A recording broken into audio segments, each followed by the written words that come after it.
Dan sementara itu Komisi 3 DPR RI menanggapi kondisi pasca penggeledahan di sejumlah lokasi terkait dugaan mega korupsi batu bara yang tengah diusut petugas kepolisian yang diduga melibatkan seorang jaksa agung muda pidana khusus. Bismillahirrahmanirrahim. Komisi 3 DPR RI apresiasi dan dukung Kortas Tipikor usut korupsi batu bara.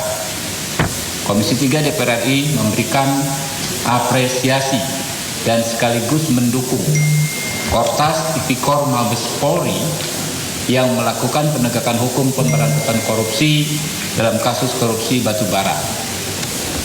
Kasus ini harus diusut tuntas dalam koridor presisi, yakni prediktif, responsibilitas, transparansi, berkeadilan, dan independen. Siapapun yang terlibat dalam korupsi batubara ini harus dimintai pertanggungjawaban secara hukum. YLBHI mengecam keras dugaan pengerahan kekuatan militer dalam proses penyidikan terhadap beberapa dugaan tindak pidana korupsi di PLN, Asabri, dan Krakatau Steel yang menyeret nama di lingkungan Kejaksaan Agung, terutama dengan adanya pengerahan aparat TNI untuk menjaga rumah pribadi Jampitsus Febri Adriansyah dan kedatangan puluhan anggota TNI ke Mabes Polda Metro Jaya. YLBHI menyatakan kekhawatiran yang sangat serius terkait dengan peristiwa ini dan mengecam keras adanya pengerahan pasukan Tentara Nasional Indonesia di dalam intervensi proses penegakan hukum yang sedang berjalan.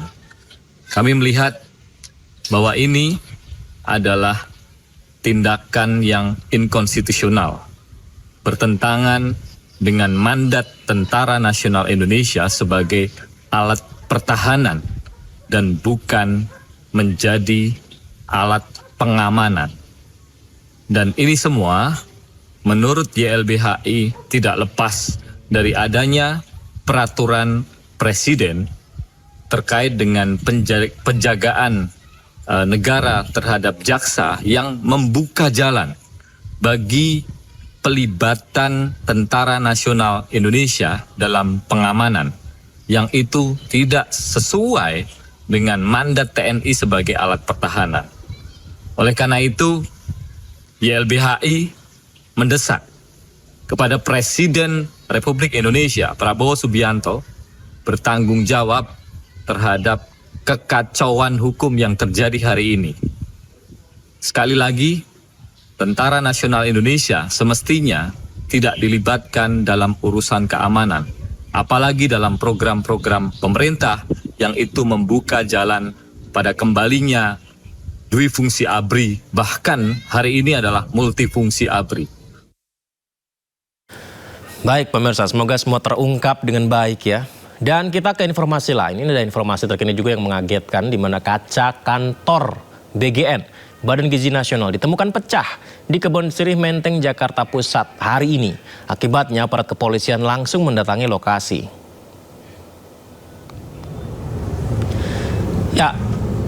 Ya kaca-kacanya pecah ya. Ini kantor BGN loh pemirsa. Jadi di Menteng ya, tepatnya di Jalan Kebon Sirih. Salah satu kaca kantor BGN kita lihat ditemukan retak hingga pecahannya terjatuh di lantai dasar. Dan insiden ini mengundang tim Inafis Polri mendatangi lokasi untuk mencari tahu penyebabnya. Dan tengah dilakukan olah TKP hingga sekarang di area kantor BGN. Tapi polisi membantah adanya penembakan atau adanya teror yang mengakibatkan pecahnya kaca kantor BGN. Polisi menyebut kaca itu pecah akibat cuaca panas. Itu bukan karena ada penembakan ataupun teror.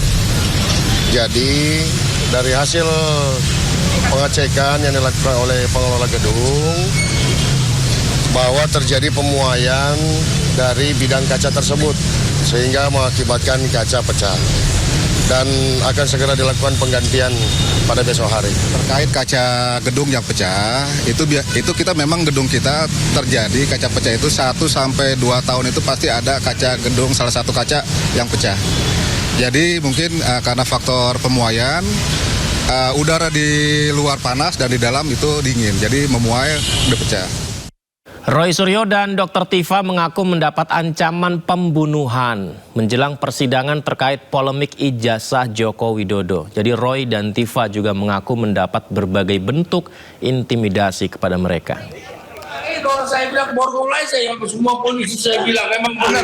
Kalian mau bunuh Roy Suryo sama Dr. Tifa saya bilang. Semua lain kok.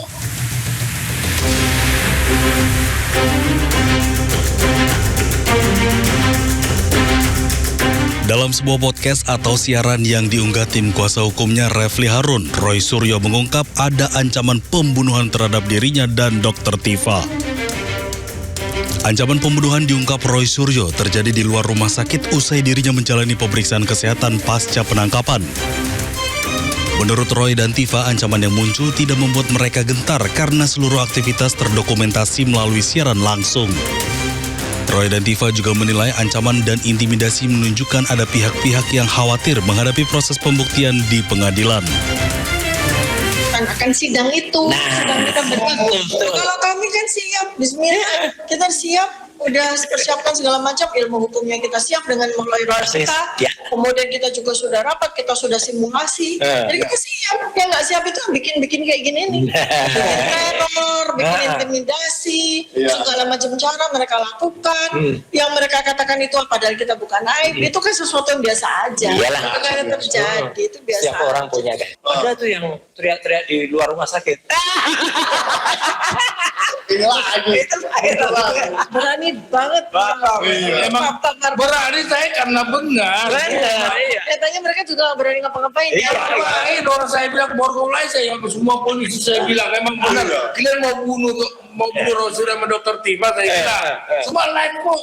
Iya. Enggak bisa. Ada kami lain sudah satunya live. Jadi ini udah tahu mau dipaksakan ini. Itu aja. Dr. Tifa akan menjalani sidang kedua yang beragendakan pembacaan keberatan atau eksepsi pada Kamis 9 Juli. Sementara Roy Suryo akan menjalani sidang pra-peradilan keduanya terkait status tersangka pada Jumat 10 Juli. Pada pra-peradilan pertama terkait penangkapan, penggeledahan, dan penahanan, Majelis Hakim memenangkan Roy Suryo. Dari Jakarta, Tim Liputan iNews melaporkan. Sidang lanjutan kasus ijazah Joko Widodo kembali digelar di Pengadilan Negeri Jakarta Timur. Sidang beragendakan pembacaan keberatan atau eksepsi dari kubu Dr. Tifa.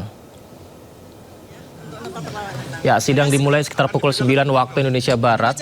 Sidang beragendakan penyampaian keberatan atau eksepsi dari pihak kuasa hukum terdakwa Dr. Tifa terkait kasus dugaan fitnah dan pencemaran nama baik atas ijazah Joko Widodo.